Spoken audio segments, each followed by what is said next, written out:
नमस्कार दोस्तों, आज बताऊंगा कि कैसे आप ITR-4 section 44 ADA professional income के लिए फ़ाइल करेंगे। हाँ जी दोस्तों, प्रोफेशनल इनकम के केस में आप अपनी ग्रोथ रेसिट का 50% इनकम डिक्लेयर करते हैं और ITR-4 फाइल कर सकते हैं, जहाँ पे आपको बुक्स ऑफ अकाउंट मेंटेन करने की ज़रूरत नहीं पड़ती, न ही ऑडिट कराने की ज़रूरत पड़ती है। यानी जो भी आपने पैसा रिसीव किया, चाहे बैंक में हो या कैश में हो, टोटल जो आपने अमाउंट रिसीव किया उसका 50% इनकम डिक्लेयर करना पड़ेगा और उसके अकॉर्डिंग टैक्स पे करना पड़ेगा। बहुत ही अच्छी फैसिलिटी है ये प्रेजेंटिव टैक्सेशन स्कीम के अंदर प्रोफेशनल्स के लिए। जो लोग डॉक्टर हैं, चार्टर्ड अकाउंटेंट है, आर्किटेक्ट हैं, सॉफ्टवेयर प्रोफेशनल्स हैं, तो वो लोग यहाँ पे ITR-4 फाइल करके प्रोफेशनल इनकम को डिक्लेयर कर सकते हैं इजीली। आज की वीडियो में बताऊंगा कि कैसे आप फाइल करेंगे स्टेप बाय स्टेप। चलिए पूरा प्रोसेस मैं आपको बताता हूं कि ITR-4 कैसे फाइल करोगे। सबसे पहले आपको करना क्या है, ई फाइल पे जाना है और यहाँ से जाना है फाइल इनकम टैक्स रिटर्न पे और यहाँ से सेलेक्ट करेंगे ITR। यहाँ सेलेक्ट करेंगे असेसमेंट ईयर, कौन से असेसमेंट ईयर के लिए ITR फाइल कर रहे हैं। तो असेसमेंट ईयर 26-27 के लिए कर रहा हूँ, जो कि करंट असेसमेंट ईयर है 26-27, और ऑनलाइन फाइल करने वाला हूँ। ऑनलाइन ले लिया, कंटिन्यू पे क्लिक करूँगा, स्टार्ट न्यू फाइलिंग पे जाऊँगा। अब यहाँ पे सेलेक्ट करना पड़ेगा कि ITR जो फाइल कर रहे हो आप क्या हो, इसमें इंडिविजुअल हो, HUF हो, अदर्स हो, क्या हो। तो आपको सेलेक्ट करना होगा। अदर्स में पार्टनरशिप फॉर्म भी आ सकती है, जैसे कि मैं यहाँ पे इंडिविजुअल है तो इंडिविजुअल सेलेक्ट कर लिया, प्रोसीड कर दिया। अब ITR फॉर्म सेलेक्ट करेंगे तो ITR-1 और ITR-4 दो फॉर्म अभी ऑनलाइन हुए हैं। अभी ITR-3 और ITR-2 या ITR-5 या ITR-6 ऑनलाइन नहीं हुआ है। ठीक है, तो ITR-4 सेलेक्ट कर लिया मैंने, प्रोसीड विद ITR-4 ओके करेंगे। अब देखो ITR-4 कौन कौन फाइल कर सकता है समझना। ITR-4 एक individual HUF form other than limited liability partnership कर सकता है, जो कि रेजिडेंट है और जिसकी income total income 50 lakh rupees तक है, वो ITR-4 फाइल करेंगे। और जिसकी इनकम बिजनेस एंड प्रोफेशन से है, ठीक है, अंडर सेक्शन 44 AD, 44 ADA और 44 AE। तो 44 AD बिजनेस इनकम के केस में ITR-4 कैसे फाइल करना है ऑलरेडी बता चुका हूं। जिन लोगों ने वो वीडियो मिस कर दिया है तो चैनल पे जाइए, बिजनेस इनकम के केस में 44 AD में ITR कैसे फाइल करना है वो वीडियो आपको चैनल पे मिल जाएगी। आज की वीडियो में 44 ADA वाला बताऊंगा, जो कि प्रोफेशनल के केस में होता है कि अगर आपकी इनकम फ्रॉम प्रोफेशन है, यानी प्रोफेशन से इनकम बनती है, तो कैसे आप ITR फाइल करेंगे। ठीक है, इसके अंदर आप लॉन्ग टर्म कैपिटल गेन भी दिखा सकते हैं, जो कि सेक्शन 112 के अंदर होता है, और 1,25,000 रुपए तक की अगर आपकी कैपिटल गेन इनकम बनती है तो आप यहाँ पे शो कर सकते हैं। 3 स्टेप है, पहले स्टेप में वैलिडेट होगा, दूसरे में कंफर्म, तीसरे में वेरीफाई होगा। तो चलिए शुरू करते हैं। अब ITR फाइलिंग के रीजन पूछ रहा है कि ITR फाइलिंग के क्या रीजन है, किस वजह से आप ITR फाइल करना चाह रहे हो। तो पहला ऑप्शन है कि मेरी इनकम बेसिक एग्जेम्पशन लिमिट से ज़्यादा है, इस वजह से कर रहा हूँ। और दूसरा ऑप्शन है कि मैं इनकम टैक्स के सेक्शन 139 सब सेक्शन 1 के 7 प्रोवाइजो के कंडीशन को फुलफिल कर रहा हूँ, जिसकी वजह से फाइल कर रहा हूँ। कोई भी एक कंडीशन को फुलफिल कर रहा हूँ, जैसे कि पहली कंडीशन है कि मैंने during the year 1 crore rupees जमा कराया है, एक या एक से अधिक करंट अकाउंट में। दूसरा, मैंने 2 लाख रुपए से ज़्यादा फॉरेन ट्रैवल पर खर्च किया है। तीसरा, मैंने इलेक्ट्रिसिटी बिल के ऊपर 1 लाख रुपए तक का खर्चा किया है ड्यूरिंग द ईयर। या फिर चौथा, कोई और अदर रीजन है जिसकी वजह से। तो अगर आप ये वाला ऑप्शन सेटिस्फाइड कर रहे हो तो इस पर टिक करके इसमें से कोई एक ऑप्शन ले सकते हो जो आप सेटिस्फाइड कर रहे हो, और आपको नहीं पता, नहीं समझ में आ रहा, अदर पर टिक करके आप फाइलिंग कर सकते हो। ठीक है, तो मैं पहला ले रहा हूँ कि मेरी बेसिक एग्जेम्पशन लिमिट से, मेरी जो इनकम है वो बेसिक एग्जेम्पशन लिमिट से ज़्यादा है। तो पहला ले लिया, कंटिन्यू पे कर दिया, ओके कर दिया। अब देख सकते हैं ये सब शेड्यूल्स है, ये शेड्यूल सारे भरने होंगे, एक करके शेड्यूल्स भरना होगा। सबसे पहला है जनरल इन्फॉर्मेशन। लेकिन उससे पहले बताना चाहूँगा, आगे बढ़ने से पहले, ITR फाइलिंग की अगर आप पेड सर्विसेज लेना चाहते हैं, जहाँ पे हमारे बेस्ट प्रोफेशनल द्वारा आपको ITR फाइलिंग की पेड सर्विसेज दी जाती है, इसका लिंक वीडियो के डिस्क्रिप्शन में है, तो जल्दी कीजिए, आप भी हमारी ITR फाइलिंग की पेड सर्विसेज ले सकते हैं। चलिए आगे बताता हूँ। पहले स्टेप में पर्सनल इन्फॉर्मेशन है।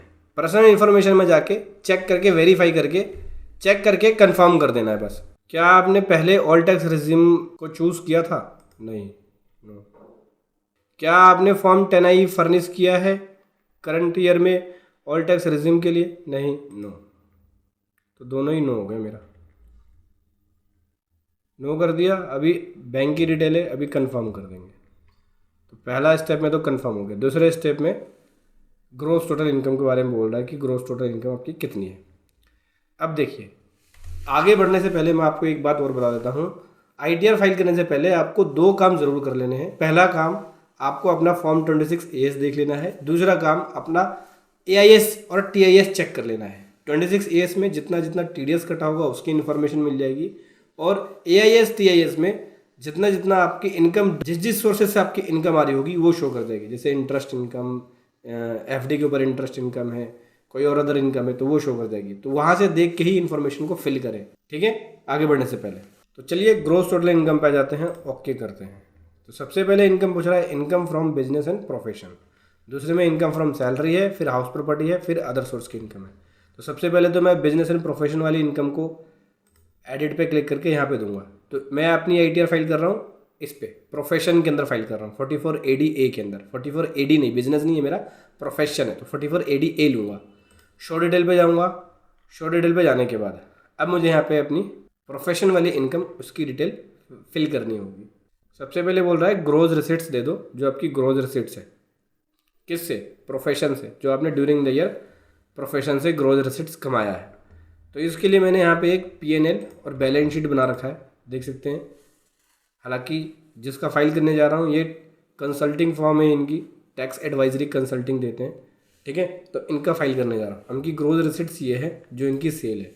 तो 9,78,761 यहाँ लिख रहा हूँ मैं, 9,78,761, ठीक है। उसके बाद यहाँ पे आपको डिक्लेयर करनी है इनकम, जो कि ग्रोज रिसिट का 50% से कम नहीं होना चाहिए, उससे ज़्यादा होना चाहिए।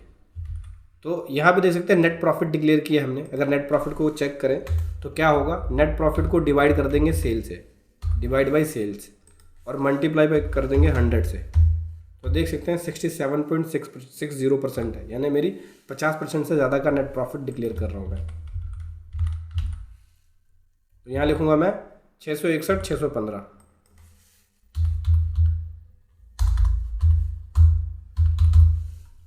ये देखिए 661, 615 की इनकम को शो कर दिया मैंने।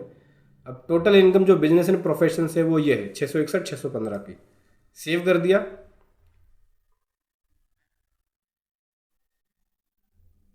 एक बार एडिट पे क्लिक करेंगे, 44 AD पे आएंगे। ये देखिए यहाँ पे ऐड अनदर पे क्लिक करके यहाँ पे ना बिजनेस का नेचर दे देंगे, कि बिजनेस प्रोफेशन का नेचर दे देंगे कि प्रोफेशन किस टाइप की प्रोफेशन है, उसका कोड क्या है। तो यहाँ पे मैं दे देता हूँ टैक्स कंसल्टिंग पे आ गया, और नेम ऑफ बिजनेस, तो बिजनेस का नेम यहाँ हमने कॉपी पेस्ट कर दिया, बस सेव पे क्लिक कर देंगे, ठीक है। अब जब 44 AD में जाओगे तो ऊपर तो आ गया बिजनेस का नेम, बिजनेस का कोड आ गया, ठीक है। ये ज़रूर फिल कर लेना आप। अभी कंफर्म करेंगे, नीचे आएंगे, हाउस प्रॉपर्टी से कोई इनकम है तो उसकी डिटेल, हाउस प्रॉपर्टी से इनकम नहीं है तो आगे बढ़ेंगे। अदर सोर्स से इनकम है उसकी detail. Interest from income tax refund 354 रुपये का ऑटोमेटिक आ रहा है मेरा। इसके अलावा अगर अदर सोर्स की इनकम है, इसके अलावा कोई और, तो दे सकते हैं। इसके अलावा मेरी और कोई अदर सोर्स इनकम नहीं है। अगर आपकी रहती है तो आप यहाँ रिपोर्ट कर सकते हो। तो टोटल इनकम मेरी ये हो गई। अभी आगे बढ़ेंगे, डिस्क्लोजर ऑफ एग्जाम्ड इनकम। यहाँ पे हमें डिस्क्लोजर की डिटेल देनी पड़ेगी। फाइनेंशियल पर्टिकुलर भी है और एग्जाम्ड इनकम की डिटेल्स भी है। पहले फाइनेंशियल पर्टिकुलर भर लेता हूँ। बेसिकली यहाँ पे बैलेंस शीट की डिटेल जाएगी, और यहाँ मैंने बैलेंस शीट बना रखा है, ये रही बैलेंस शीट, ठीक है। तो यहाँ मैं बैलेंस शीट की डिटेल को फिल कर रहा हूँ। कैपिटल अकाउंट ये है 754,294। सिक्योर लोन की बात करें तो सिक्योर लोन कुछ भी नहीं है। इसके अलावा मेरे पास एक्सपेंसेस पेबल है, इन्हें अदर करंट लायबिलिटी के अंदर शो कर सकता हूँ, ये रहा। और ये है 39,457 की। इसके अलावा बात करें तो फिक्स एसेट्स की बात करें तो फिक्स एसेट्स कुछ भी नहीं है, क्लोजिंग स्टॉक कुछ भी नहीं है। डेटर है, सीधा डेटर है। डेटर कितना है? डेटर है मेरे पास 396 हज़ार का डेटर है, और कैश इन हेड है 243,751। कैश इन हैंड आ गया 243,751 का। उसके बाद बात करूँ तो अदर करंट एसेट 4,000 रुपये, तो 4,000 रुपये का अदर करंट एसेट शो कर दिया। इसके अलावा मेरे पास 1.5 लाख रुपये का एडवांस टू सप्लायर भी है, यानी एडवांस यहाँ पे लिख लेंगे 1.5 लाख का। ये है कितना हो गया 79,3751, 79,3751। ठीक है, बैलेंस शीट में एसेट एंड लायबिलिटी इक्वल होनी चाहिए, जो कि मेरी इक्वल है। इन्फॉर्मेशन रिगार्डिंग जीएसटी में रजिस्टर्ड नहीं हम, तो हमें देने की ज़रूरत नहीं है। अगर आप जीएसटी में रजिस्टर्ड हैं तो इस पर क्लिक करके ऐड अनदर पे जाके वहाँ पे जीएसटी की इन्फॉर्मेशन फिल करनी होगी। सबसे पहले जीएसटी नंबर और उसकी टर्नओवर शो करनी होगी। इसके अलावा अगर कोई आपकी एग्जाम्प्ट इनकम है तो वो आप यहाँ पे रिपोर्ट कर सकते हो। मेरी और इसके अलावा एग्जाम्प्ट इनकम कुछ भी नहीं है। अब लॉन्ग टर्म कैपिटल गेन पूछ रहा है, ये भी नहीं है, कंफर्म कर दिया। टैक्स डिडक्शंस के बारे में पूछ रहा है, बेसिकली यहाँ पे डिडक्शंस के बारे में पूछ रहा है कि आपका डिडक्शंस कितना है, कौन कौन से हेड में। जैसे कि अग्निपथ स्कीम का डिडक्शन पूछ रहा है 80CC का, ये नहीं है मेरे पास। एनी अदर डिडक्शन पूछ रहा है, ये भी नहीं है मेरे पास। टोटल डिडक्शन यहाँ आता है, तो डिडक्शन कुछ भी नहीं है, कंफर्म कर दिया। टैक्स पेड के बारे में पूछ रहा है, तो कितना टैक्स पेड किया आपने। अगर TDS WDS कटा है तो वो देख लेंगे आप, जैसे कि सैलरी से नहीं कटा है TDS। Deduction detail of deduction at source on other than salary. Other than salary का TDS है, तो अदर देन सैलरी का TDS है मेरा, तो इस पर क्लिक करूँगा, यहाँ देखूँगा, ये देखिए अदर देन सैलरी के ऊपर मेरा ये TDS कटा है। जहाँ पे ग्रोज रिसीट्स इतनी है और इसके ऊपर 4,000 रुपये का TDS कटा है 194C के अंदर कॉन्ट्रैक्ट में। 4 लाख रुपए की ग्रोज रिसीट्स है और उसके ऊपर 4,000 का TDS है, तो मैं 4 लाख से ज़्यादा की ग्रोज रिसीट दिखा रहा हूँ। आपको दिखाता हूँ, ये देखिए 7 लाख ज़्यादा है, 9 लाख रुपए की ग्रोज रिसीट्स दिखा रहे हैं हम यहाँ पे, तो इससे ज़्यादा दिखा रहे हैं, इससे कम नहीं दिखा रहे। तो आपको ये ध्यान रखना है, जितना भी आपका TDS कटा होगा उससे कम नहीं दिखा सकते, उससे ज़्यादा दिखा सकते हो ग्रोज रिसीट्स। ठीक है, तो 4,000 का ये टोटल टैक्स पेड है मेरा, कंफर्म कर दूंगा मैं। ठीक है, ये ऑटो पॉपुलेटेड आता है। अगर आपकी इन्फॉर्मेशन गलत आ रही है तो आप 26AS देख लेना, कहीं TDS का अमाउंट गलत तो नहीं आ रहा। अगर गलत आ रहा है तो वहाँ से देख के आपको ठीक करना होगा। कंफर्म कर दिया। अभी टोटल टैक्स लायबिलिटी की बात करें तो टोटल टैक्स लायबिलिटी पूछ रहा है, तो टोटल टैक्स लायबिलिटी हो गया 661,900, राउंड ऑफ में 1 रुपये लेके 70 बना दिया, 661,970 का। इसके ऊपर 13,000 का टैक्स पेबल बनता है, 13,000 का पूरा रिवर्ट मिल जाएगा। रिवर्ट मिलने के बाद देखा जाए तो कोई भी टैक्स नहीं बना है। कंफर्म कर दिया। लायबिलिटी टैक्स की 0 है। ठीक है, रिफंड वाला पार्ट यहाँ नहीं शो कर रहा है, रिफंड वाला पार्ट आगे शो करेगा जब कंप्यूटेशन हम देखेंगे। तो चलिए प्रोसीड टू वेरिफिकेशन पे क्लिक करते हैं, तो देख सकते हैं ग्रोस टोटल इनकम ये बन गया। ये इंटरेस्ट इनकम जोड़ने के बाद अदर सोर्स की 661,970 की होगी। टोटल टैक्स ये बना, रिबेट इतना मिल गया। 4,000 रुपये का जो टैक्स कटा था, टोटल टैक्स पेड है। Tax liability 0, total tax paid ये, रिफंड 4,000 रुपये। तो मेरा ये 4,000 रुपये का रिफंड बन गया, यानी 4,000 रुपये मुझे मेरे बैंक अकाउंट में मिल जाएंगे।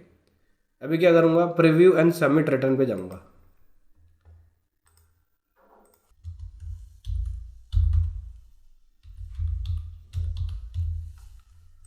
प्लेस लिख दिया। अभी वेरिफिकेशन पे जाएंगे। सेकेंडरी एड्रेस के बारे में पूछ रहा है, ये सबके ITR में सेकेंडरी एड्रेस का ही एरर आ रहा है, तो सेकेंडरी एड्रेस का एरर आएगा आपके पास। अभी गो टू वैलिडेशन पे जाएंगे। वैलिडेशन सक्सेसफुली हो गया।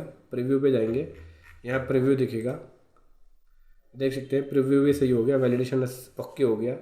प्रोसीड टू वेरिफिकेशन पे जाएंगे। इसको ई-वेरीफाई करने वाले हैं, कंटिन्यू करेंगे। यहाँ पे आधार OTP का ई-वेरीफाई करेंगे, आधार OTP का यूज़ करके ई-वेरीफाई करेंगे। इस पर टिक कर दिया ऐसे।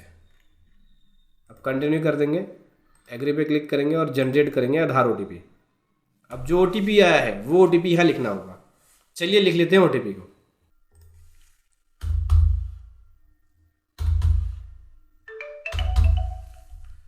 ये OTP लिख दिया, वैलिडेट पे क्लिक कर रहा हूँ। देखिए सक्सेसफुली वैलिडेट हो गया। अब मैं इसको सबमिट करूँगा, तो देख सकते हैं प्रोसीड पे आ गया। क्लिक करने के लिए प्रोसीड कर दिया, देख सकते हैं सक्सेसफुली हमारी ITR सबमिट हो गई है। डाउनलोड रिसीट पे क्लिक करेंगे तो यहाँ से इस प्रकार से ITR का फॉर्म डाउनलोड हो जाएगा। तो समझ गए दोस्तों, ऐसे आपको ITR 4 प्रोफेशन के केस में, प्रोफेशनल इनकम के केस में 44 ADA में फाइल करना है। वीडियो कैसी लगी ज़रूर बताएं। Thank you so much. जय हिंद, वंदे मातरम।